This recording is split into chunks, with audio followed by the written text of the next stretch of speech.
When you're putting together a plan and you're putting together a strategy and a culture and you're looking to the future and what you want to do as an organization, you need to make sure you got the right team and you got the right type of people on the team. And loyalty is something that's really valuable.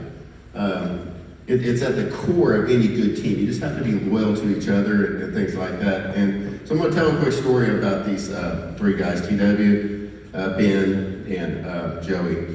That we had sworn ourselves to secrecy, but hey, we're all family here, right? So right after we brought Joey on board, a lot of you guys know Joey. He's a Big Ducks Unlimited guy, and they do a big gala every year, and he volunteers on a lot of organizations, but a big hunter, and he won a rifle, a deer hunting rifle at an event. And he's excited about it. He was kind of new to the team, and Ben and I and TW, we like to hunt, and specifically deer hunt. And I said, well, listen, I've got a customer up in Chelsea, Oklahoma I grew up with. He's a bank customer. He'll let us go hunt. Deer season's in a week if you guys want to go. We'll just get up early on a Saturday and head up there. And of course, everybody was excited about it except for TW. He was like, oh, okay, I'll take one for the team. I don't really want to get that early. I'll go get a rifle from my dad. We'll go do this. Okay, but we need to build some camaraderie together. So we're going to meet at the bank at 3 o'clock, and we're going to get to Chelsea, Oklahoma about daylight. I'm going to go see an old buddy of mine to let us in. And so, of course, Joey was late. And so we get a slow start out. And so we're driving. I'm driving pretty fast, and we get there. And I get a little turned around. It's been a while since I've been there. So it's like solidly 7 o'clock when we get there.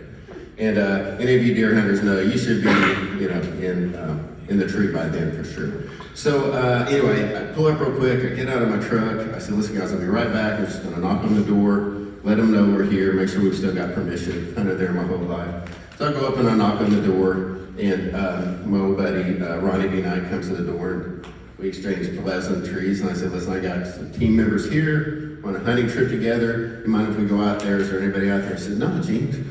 No problem, going out there, you guys have a good time. The key's on the gate, there's a big gate, and there's a chain to key, but anybody that grows up in northeastern Oklahoma knows that there's a padlock there, but if you take 2 steps, the key to the padlock is right there too, right? So I turn around, so thanks Ronnie, I appreciate it. I turn around, start to walk off, and he says, Gene, I need a favor. Well, I've known Ronnie 30 years, so he doesn't ask for many favors, so I'm like, okay, what's this gonna be? And he said, buddy, I need you to do me a big favor. He said, right before you get to the gate, if you look to the left, there's an old mule sitting there in that pen. I've had that mule 25 years. I need to put it down.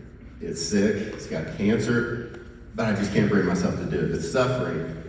You've got your rifles, would you mind to put that mule down? And I said, but I don't want to shoot your mule, man. And he said, well, I've considered it a personal favor. You'd really be doing me a favor. I'll dispose of it, but if you could put that mule down, it would really, okay, I'll take care of it, I'll shoot your mule. And I said that's what I wanted to do, I wanted to go deer hunting. So I go out, and somewhere between that rickety porch and my truck, Scott, I'm afraid to say, the devil came over me, right? So I thought, I'm gonna play a trick on these guys that are with me. And so I rip open that truck door, and I said, you're not gonna believe this. TW wakes up and looks over and says, what? I said, you're not going to believe what he just said. He says, what?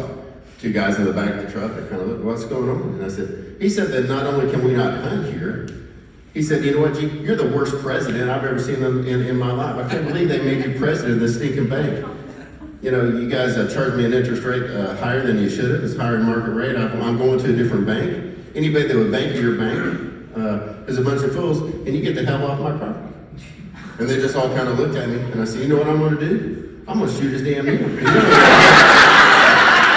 gonna talk about me or my bank or you guys, TW. You couldn't believe they appointed you CEO. I said, I'm not putting up with it. And I turn around and they're like, oh my gosh, and I mean, their faces, I just can't explain the facial expression.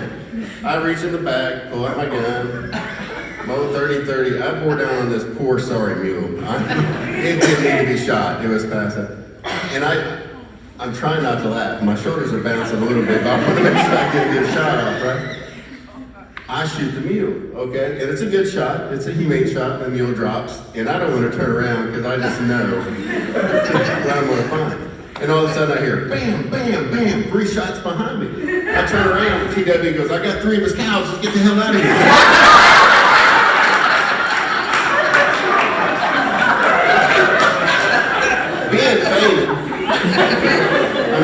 about fainted in the back of the truck. Joey immediately starts looking up rules and regulations. Oh God, how are we going to get out of this? So if you guys are looking for steaks or hamburgers or whatever, there's a bunch of it at the bank. We have about 3 cows.